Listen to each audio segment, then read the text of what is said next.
When we read from an Oxford's dictionary, and I do this on the Zoom seminars, the definition of Christian name is in the Oxford, it says when a man is made a spiritual peer, he loses his surname, which is how they address you. Surname was SIR name at that time. It's still SUR name.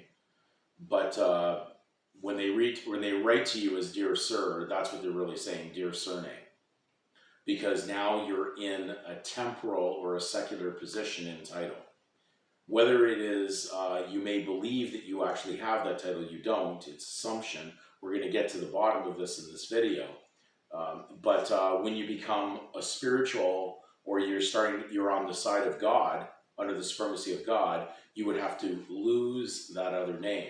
So what's happening is the audience is getting very, very, at times in their emails, very, very complicated on how they're looking at this, because they still want to have both sides, and they still think they can be legal. And so this has got nothing to do with legal, because free grace, which is what we're under with Christ, has nothing to do with you earning your salvation through legal works. And so the mirror of the system of those who deny Christ, which is the lawyers, operate the system that you're surrounded with. They run this. That's how it's woe unto ye lawyers. They're vipers, they're snakes, they're fictionalists, they're liars, they're all the things involved. And if I've offended you as a lawyer and you're watching this video, tough. Because that's the reality of where you are. You've chosen to serve the devil, and you advocate the will of the devil to live in a lie or fiction. We are the truth and the creation of God. We are not the property of the state. So if you're showing up to court, you're definitely, evidently believing that you're still a property of the state, or you wouldn't be going there. So why did it say you'll be brought before kings and governors for my name's sake, authorities? Brought is not someone who's walking in there voluntarily. So that's why equity will not support a volunteer. So if you're walking in there, why would you be there unless you believe you're the surety for any of the titles that are on that docket? You don't comprehend what's going on, and therefore you're fighting for something you can never attain, and therefore you're still misled. So when we put the name of this video, and I put it on the board here, so to speak, trademark, there is a lot to understand under this, but it's very simple. When we look at the etymology of the word trader or traitor, they somewhat share in and out, and it's hard because if you don't have the right dictionaries, you may not see the pattern in there, but they do work together as sharing pretty much the same concept.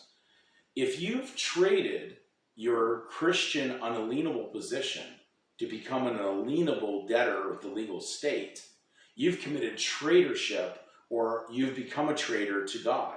And that's why there's informants like a Judas on the statement of birth record, because it's implying the fact that the child's unalienable, untouchable position, born after the event of Jesus Christ and his execution and raised to the right-hand side of God, which canceled out all legal indebtedness,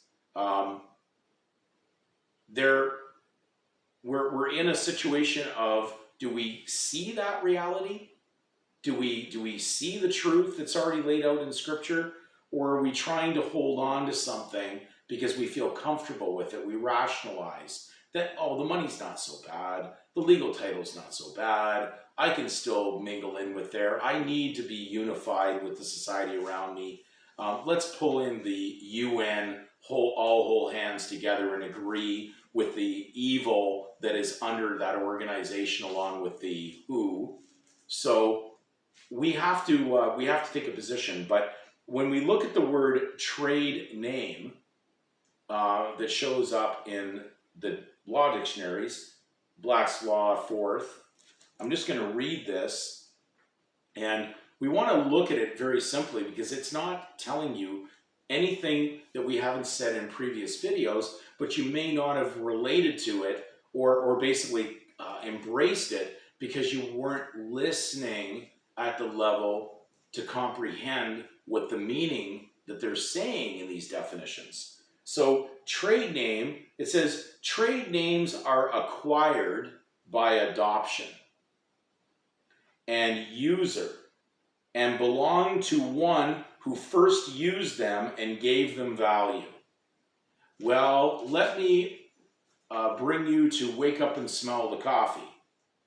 You didn't come up with the legal concept of a legal state assigned surname.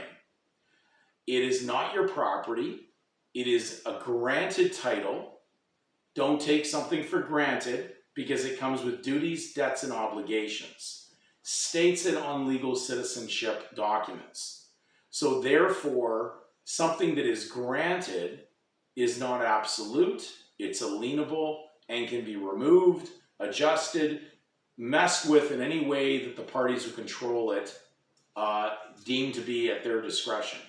So the trade names that you're using, these legal surnames, are used for commerce. And you've traded your unalienable position to basically be a surety for an alienable trade name.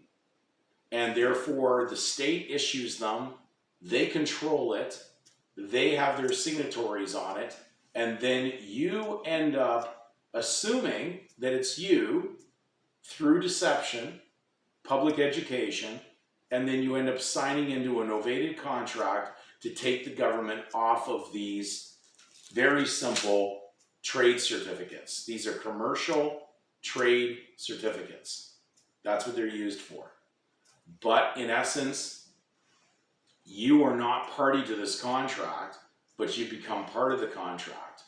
The state was clever, the legal lawyers were clever, they made sure it was ambiguous and unclear on how they trade with it, because they're not going to cough up the truth that they had to trespass on what was God's property and induce it into the fiction, which is no different than what happened in the Garden of Eden when Eve was deceived by the serpent.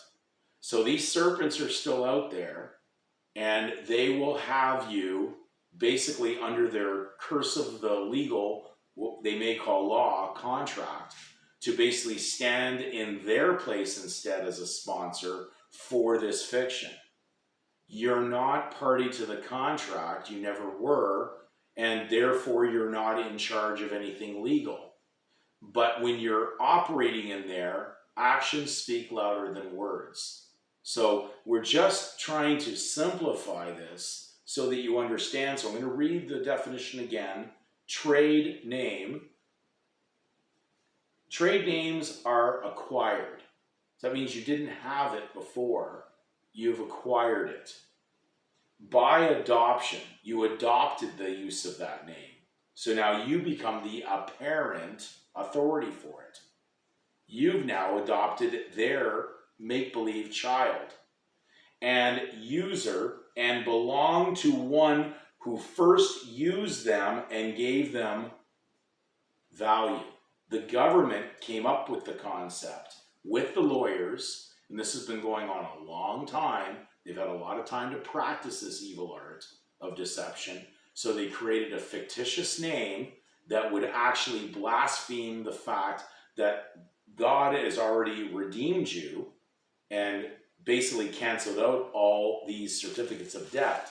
Although you carry them and surety something as if you are now the debtor, but the actual legal system is the debtor. The lawyers own the debt of the company.